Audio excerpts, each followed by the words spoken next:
Welcome back to After the Whistle. Phil Bonatti here, and I'm sitting with Adam Aho, the 9th-year head coach at UMary Wrestling. Adam, welcome to the show. Appreciate it. Thanks for having me. And we brought you on to talk about the great start to this season with your team undefeated, including a recent road win over Dickinson State. Take me through the start of the season for you and what you've seen out of your team. I would have to say the biggest thing that I've been really excited about our team is the consistency. Every time they step on the mat, they're excited to be there.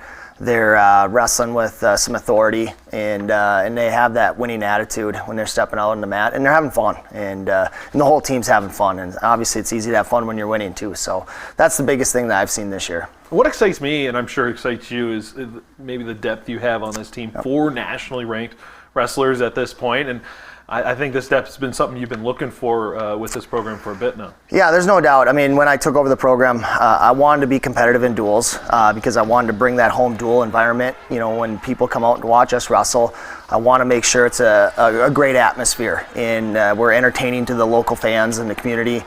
But to have 4 nationally ranked guys is quite an accomplishment, and I know we don't stress the nationally ranked status too much because it doesn't automatically get you on the podium at the end of the year, but it's nice to get recognized for sure.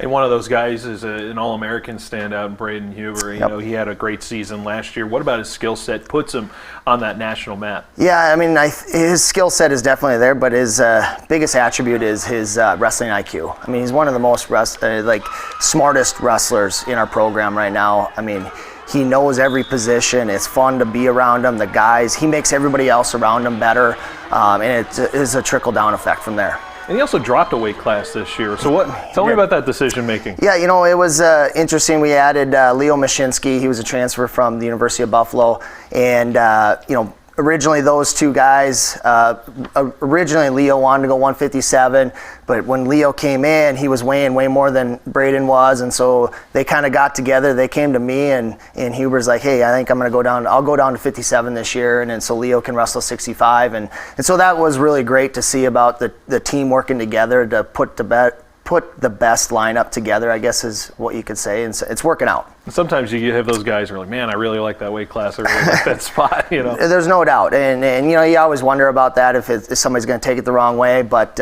no, Huber's a leader on the team in more ways than one, and he really stepped up and made the sacrifice to go down. You also have some local guys too, nationally ranked. Yeah. Reese Barnhart, you know, Matthew Kaler.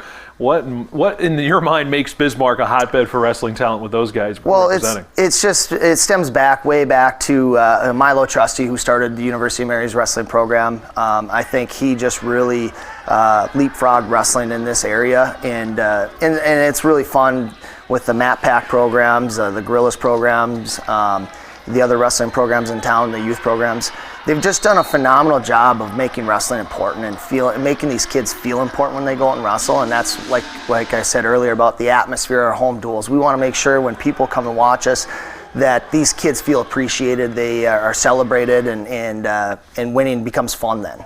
So, but as far as like having Reese and Matt Kaler as local kids, and the national rankings to show that, hey, these kids can wrestle in these local clubs and from North Dakota and be on that stage, that's a huge boost to us. And then obviously like Lakin Bays is in the lineup at 141. He's another local kid for us. I mean, they've been all wrestling phenomenal, and that's fun to see. And you know, we're entering that Northern Sun play as we get into the month of January, and you know, what is the focus now? I'm sure it shifts a little bit with the teams that you're a little more familiar with going into this season. Yeah, you know, the stakes are a lot higher now. I mean, it's not like we don't approach it differently. We still want to make sure we're out there having fun and wrestling loose. But it's just it's meaningful. You know, our goal every single year is to be a top 4 program in the country, bring home a team trophy. But obviously, we got to bring home we got to be in the top 10 first. And but the nice thing about our conference is we have some of the best teams in the country. St. Cloud's won 5 of the last 6 national titles, and so for them to be in our conference and being a measuring stick for us, so if we can compete against those guys, we know we're getting close. And we can't wait to see this team back on the mat again here, especially in Bismarck. You know, fans got to get out and come see this team. And the next time the Marauders have a home duel will be Friday, January 28th, when they host Southwest Minnesota State. So, Adam, thanks for being on the show. Appreciate having me.